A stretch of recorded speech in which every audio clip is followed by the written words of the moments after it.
A powerful billionaire used his influence to falsely accuse his loyal maid of stealing a priceless family heirloom, a crime she didn't commit.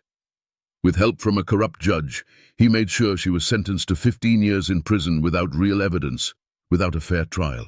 Everyone believed she was guilty until the billionaire's own 8-year-old son began to question what really happened. What the boy discovered would expose a web of lies, shake the justice system, and change all of their lives forever. Before we continue with this story, don't forget to subscribe to the channel and like the video. Oh, and don't forget to comment below where you're watching us from. We love to know that. Victor Ashford woke early that morning, as he always did before important events. A private gathering with wealthy investors was scheduled at the Ashford estate. He walked through the mansion's hallways, checking every detail. The garden was pristine, the staff ready, the kitchen preparing dishes. Before meeting his guests, Victor entered the library. His most treasured possession sat inside a glass case, a gold pocket watch that once belonged to his father. When Victor approached the case, something felt wrong. The case was open, and the watch was gone. His heart raced. He summoned the staff immediately. Nobody had seen anything unusual. After questioning several members, he learned that only one person had entered the library that morning: Clara, the housekeeper. Victor called her immediately. Clara appeared confused and nervous. When Victor asked about the watch, she looked genuinely surprised. She insisted she hadn't noticed the glass case and never touched anything. Victor refused to listen. He believed she was lying. He had trusted her, and now he felt betrayed. Without waiting for an investigation, Victor accused Clara of stealing the gold watch, claiming she had done it out of greed. Clara's face turned pale. She tried to speak, but Victor silenced her. He told her she had taken something irreplaceable. The other staff watched silently. No one dared defend her. Clara was ordered to leave immediately. A guard escorted her off the property. She walked out in silence, trying not to cry. Her job, home, and reputation vanished in minutes. Victor ordered the police to be contacted. As the day progressed, guests arrived, unaware of the drama. Victor tried to hide his emotions and focus on the event, but his mind kept drifting back to the missing watch. Victor stood near the library that night, staring at the empty spot. After the incident, Victor didn't waste time. Using his connections, he made phone calls to influential people in the justice system, including Judge Marcus Warren, a longtime friend. Within hours, Victor arranged a private trial. He wanted the case closed and a message sent that stealing from him had consequences. Clara was arrested before she understood what was happening. She couldn't afford a lawyer. Within days, she stood in a courtroom, scared and confused. A public defender was assigned, but he showed little interest. She tried to explain herself, but no one paid attention. Victor sat calmly, watching the trial unfold exactly as he wanted. Judge Warren entered wearing his black robe. Instead of acting impartial, the judge frequently glanced at Victor as though they were friends. During the trial, Victor spoke confidently, describing Clara as someone who became greedy. Although there was no proof, no fingerprints, no footage, no witnesses, Victor's version was taken seriously. After a short break, the judge returned and read the verdict. Clara was found guilty of grand theft. The sentence was shocking: 15 years in prison. Clara gasped. Tears ran down her face as guards moved toward her. The courtroom was quiet. Clara was taken away, still in shock. But not everyone was convinced. In the back row sat Victor's 8-year-old son, Ethan, watching closely. Ethan had been listening.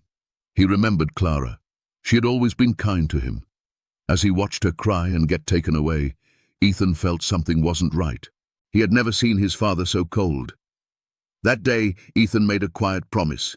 He would start paying attention to the truth. After the trial, Clara was taken to prison. The first days were unbearable, but something inside her refused to give up. She knew she was innocent. Sitting in her cell, she remembered Margaret, a childhood friend who had worked as a forensic expert. Clara wrote a letter from prison. Days later, she was allowed a supervised visit to Margaret's cottage. When Margaret opened the door and saw Clara, her expression changed.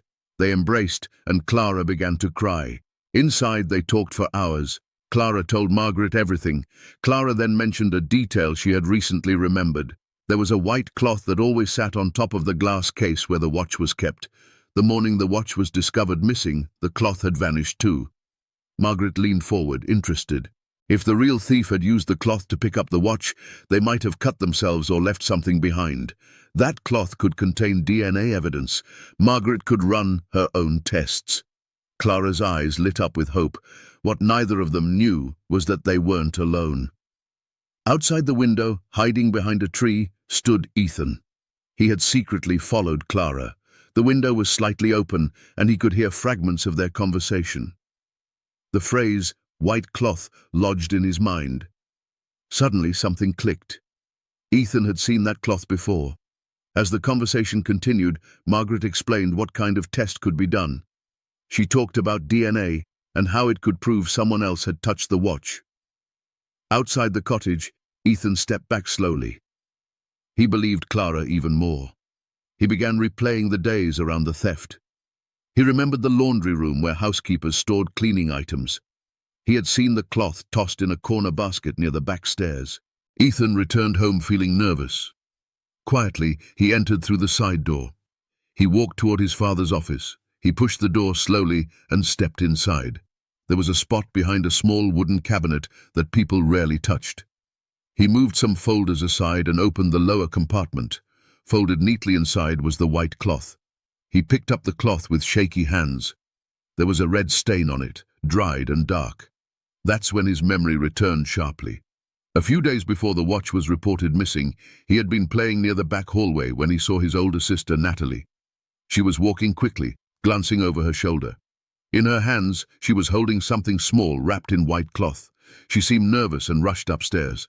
Everything made sense. The stain was blood. Ethan was certain Clara had told the truth. Someone else had taken the watch. His sister must have gotten hurt while handling the watch. He felt the need to act. He folded the cloth and slipped it inside his jacket. He knew he had to get it to Margaret. That night, Ethan hid the cloth under his bed. During dinner, he sat with his father and sister. Natalie was quiet. Victor talked about business meetings. Ethan stayed silent. He watched Natalie carefully. He noticed a small bandage on her hand that she kept hiding. The next morning, before sunrise, Ethan dressed quietly. He grabbed the cloth and slipped out the back door. He found a taxi and gave the driver Margaret's address. When the taxi stopped, he walked up to Margaret's cottage and knocked. Surprised to see him, she let him in. Ethan took the cloth from his pocket and said, "I think this will help."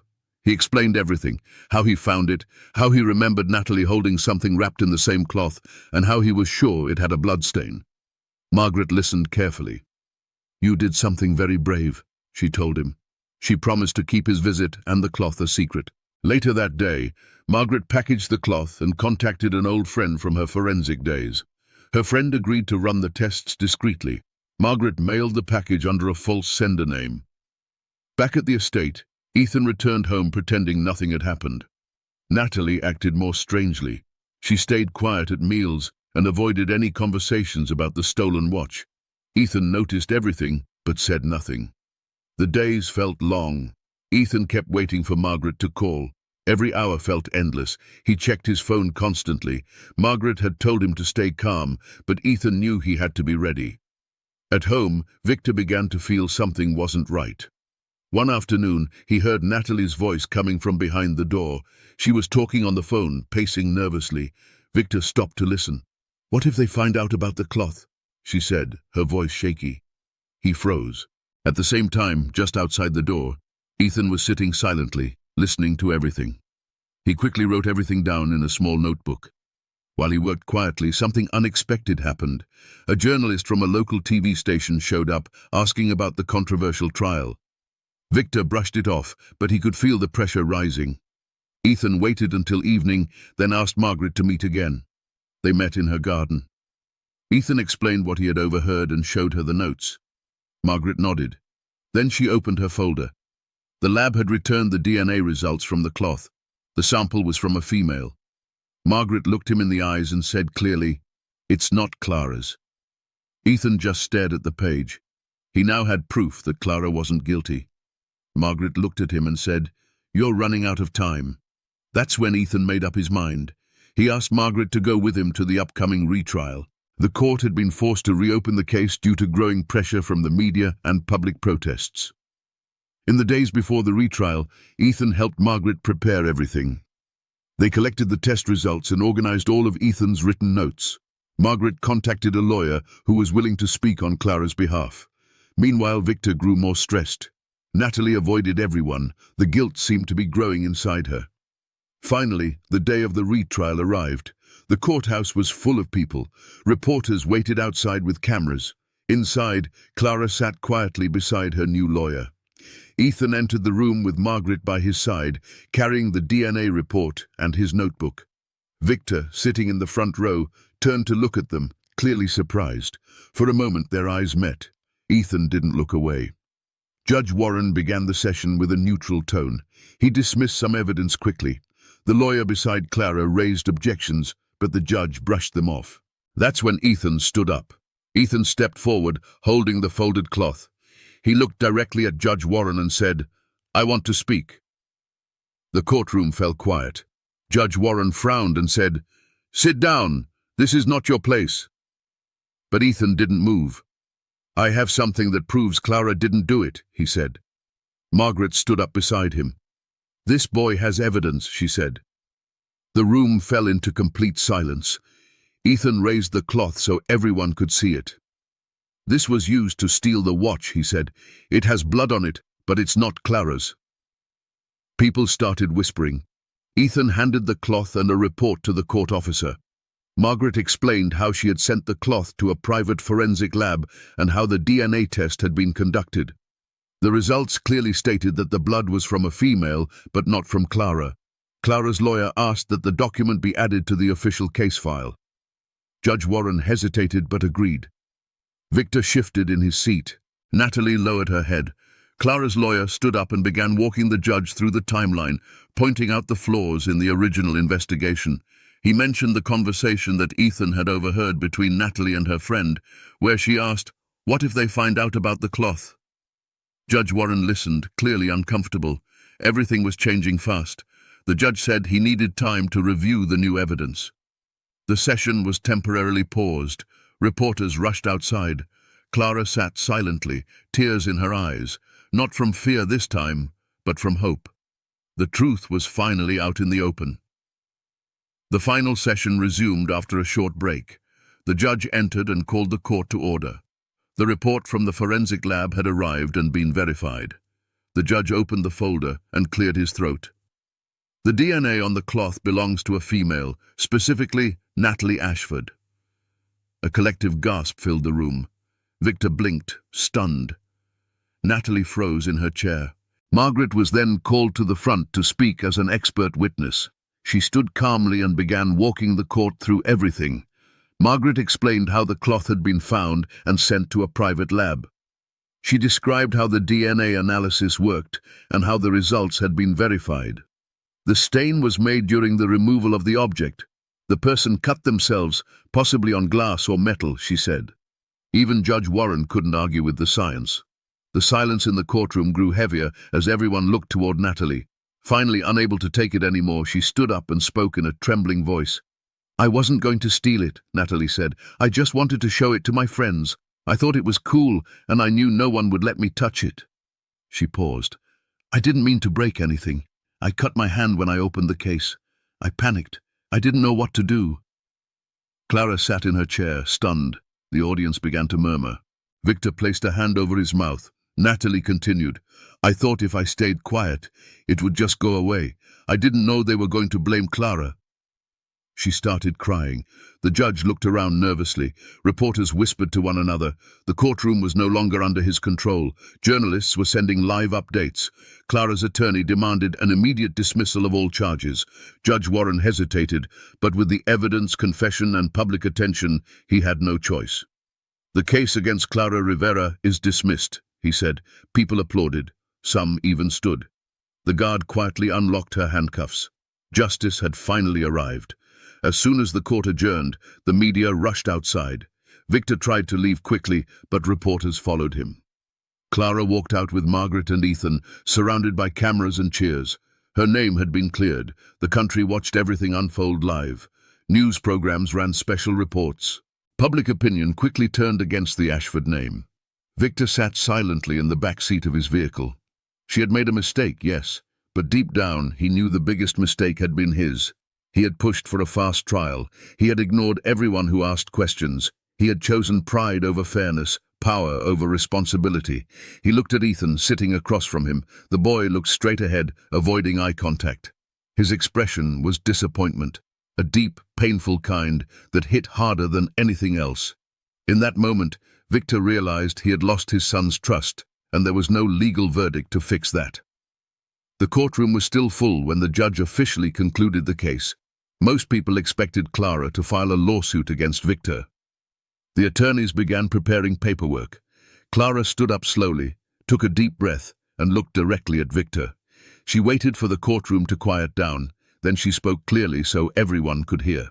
"I forgive you," she said. "Life has taught me that hate only poisons us." Nobody moved. People looked at each other in disbelief.